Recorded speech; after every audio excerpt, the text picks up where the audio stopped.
All right, so in this video, I'm going to show you exactly how you can use Vegeta's mindset to propel yourself further through life. Vegeta's mindset is actually very genius, and the psychology of Vegeta is something that might go over a lot of people's head.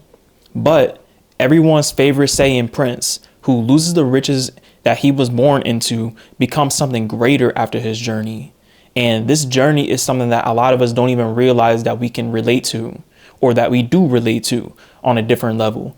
So from Vegeta's birth to his early childhood, he was known and assumed to be a prodigy, not only because of his bloodline and his descendant from a king, but also because of the natural power that emanated from him.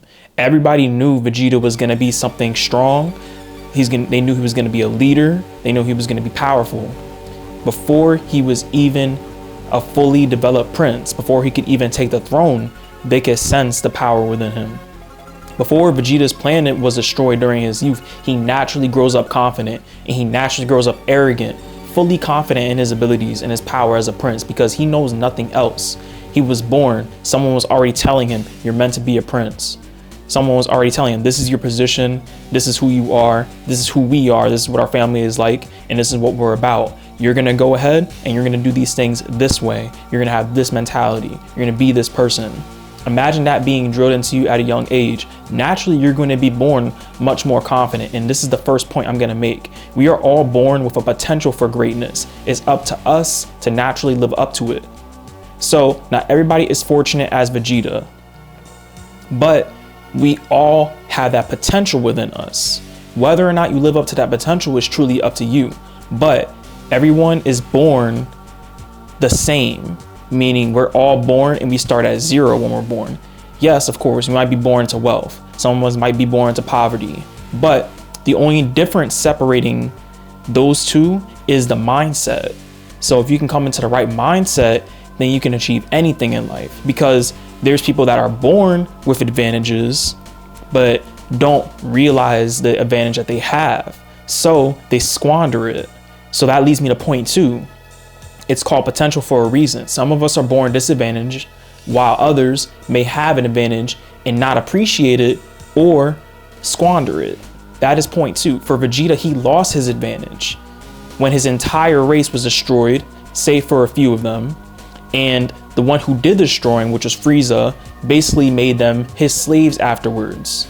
So you can look at this in a lot of different ways throughout history, not just including you as an individual, but look at societies that may have had advantages, certain groups of people that may have had advantages, that may have had everything. And in the turn of events, that can all change. So we have to understand that no status is truly eternal. It's really what you make out of it. And so we want to take a look at, we can even take a look at American society, for example. American society used to be considered, or is still considered in other countries, the best of the best. But you can see that different parts of American society have been crumbling lately. And so, but it's up to the individuals to make the most out of it, especially individuals who come here or who are born here. It's up to them to make the most out of it. You can blame the economy all you want. You can blame the government all you want. You can blame anything all you want. But at the end of the day, it's up to you to really take matters into your own hands. So after that, Vegeta's position as a prince only existed as a title, but nothing more. So you can see how his status was gone, and so were the people who admired him. So now that status is gone, now he has to basically start at zero. The only thing that he has about his status is his own memories. And so that memories, you can see that as looking back into the history of who and what you may have been spiritually or historically. While the story of Dragon Ball doesn't necessarily show how this emotionally affected Vegeta, he never ceased to keep pushing. He never ceased to keep going, to maintain his motion, to maintain his pride and who he knew he was supposed to be, who he knew he really was, because it was ingrained in him. It was a part of his heart at that point. This allowed him to carry on in the face of adversity and break past barriers, even after being humbled by Goku and the Z Fighters during his invasion of Earth in the Saiyan saga. After that, you see him work towards getting his revenge on Frieza and assuming his position as a Super Saiyan. Even though he wasn't technically a Super Saiyan yet, he had assumed that that was his natural birthright, even though he wasn't ready. He had the drive that allowed him to be exceptional in life. And he continued to push despite not being the strongest, despite not being the best. He knew what was destined of him. And he was primarily motivated by his pride and his ego, but he uses it to his advantage. Now, most of us have pride and we misuse our pride. We misuse our ego, and we misuse it by having too much arrogance to learn from others or to self-reflect and look at our own mistakes. That's where pride gets misused, because it can make you blind. That's what makes pride a negative emotion. Even though pride is a low vibrational emotion anyway, it is still higher than apathy. So you can use pride and make it to serve you. But a lot of us, our pride stops us from taking action in what we say we're going to do. Our pride can stop us from remaining consistent in the things that we say we're going to do, or make us so lazy that our pride will make up more excuses to keep us from doing anything rather than make up excuses as to why we should do it in the first place. So Vegeta's pride, however, motivates him to keep pushing. All those things that I just said, Vegeta's pride has been twisted. His ego has been twisted to force that exact opposite outcome, where he has so much pride that he won't accept anything less from himself but being the greatest, but living up to his position as a prince. That's the way he sees himself. Even if he has nothing, even if everything that he had before was gone, even if he knows he's been beaten, he knows he's not number one anymore, his pride won't accept anything less than what he desires. His ego won't accept anything less. And so that's exactly what you should do. You need to learn how to train that part of you to not accept anything less than who and what you know you're supposed to be in life. So his ego constantly gives him excuses to keep fighting. It constantly gives him excuses to train harder, to grow, to surpass Goku and be the best. He was born knowing what it was like to be the best. He was born knowing what it was like to have the position of a prince. And his mentality, even though it made him a jerk, even though it made him an asshole, it gave him the keys to actually becoming a Super Saiyan in the Cell Saga and keeping competitive. And so point 3, your losses become lessons if you keep moving. If you stay in motion, an object in motion stays in motion unless an external force acts upon it. So if you keep yourself in motion, then you will keep moving further, closer towards your goals. But if you stop at any point, then that's going to stop your motion. The only thing that can really stop you is you. You can blame any outside force, right? But what put you in motion in the first place? It was you. So Vegeta got his ass kicked a lot, not just because he wasn't the main character, but because he missed out on core lessons that Goku received, such as mind mastery. He might have had his ego mastered and his pride mastered, and that's a good thing too, because that is a part of mastering your mind. But he did not master the same lessons. He went through a different path because he's not the same person as Goku. His way of learning was to conquer his ego, was to conquer his pride, and he took a different path. He learned different things. He took the path of a villain at first, and then he grew into something stronger. So his ego was so determined to be the best that it clearly became subordinate to him. Rather than act like most people's egos, which comes up with a million different things to do and a million ways to keep you from your goals, Vegeta's ego was trained to force him to keep going further due to his reputation and his emotional mastery. He had a certain level of emotional mastery. This is why you see Saiyans, they don't get distraught over normal events. They don't get distraught over people dying. They just see it as, you know what, got to keep it moving.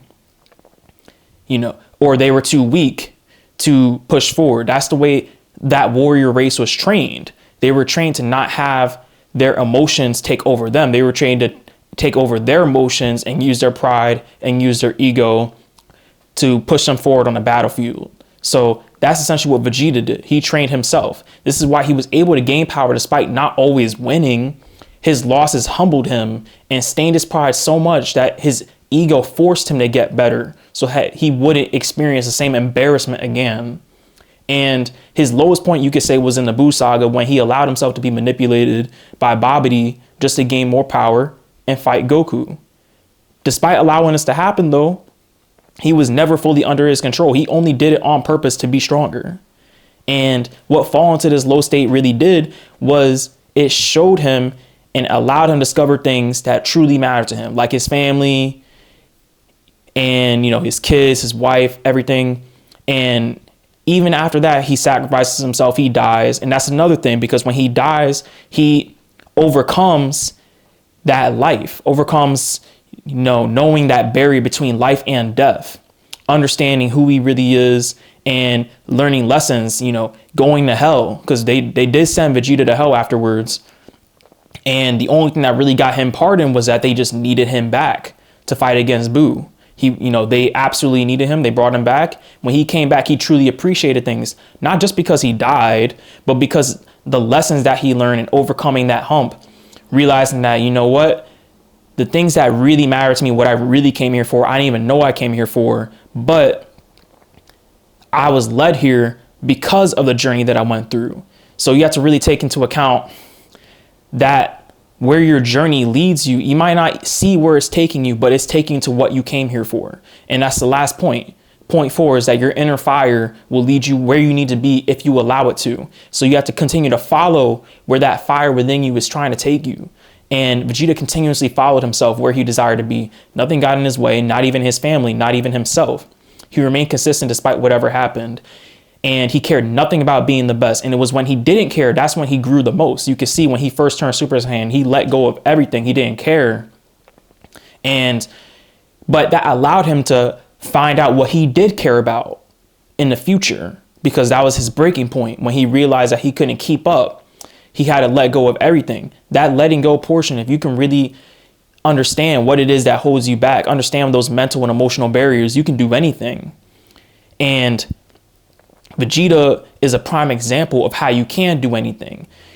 And he's actually probably one of the most multi-dimensional characters in Dragon Ball. Probably in anime history, if you really take a bigger look at him. You can use Vegeta's example to grow spiritually, because Vegeta's example is an example that we should literally all be following. How to master your mind, how to master your emotions, how to master your ego, how to use your emotions to make those things serve you rather than you serving them. And you don't have to be in competition with anybody but yourself. But you just have to outperform yourself and who you were in the past. Every day should be dedicated to you growing physically, mentally, and spiritually. You don't have to compete with other people. You just have to compete with who you used to be, who you were yesterday. If you can outperform who you were yesterday, that means you're going to continue. Every single day is a day that you grow in some kind of way. If you can put in 1% effort more every single day, that means after 1 year, you're 365% better than you were the previous year. If you grow in some way, shape, or form every day and whatever matters to you. So it's up to you to really take that lesson and use it to grow spiritually, to really take the symbol of Vegeta and use it to grow spiritually, use it to grow mentally, physically. You can apply this to anything. So if you enjoyed the content, leave a like, comment, share us around. Thanks for watching. Peace.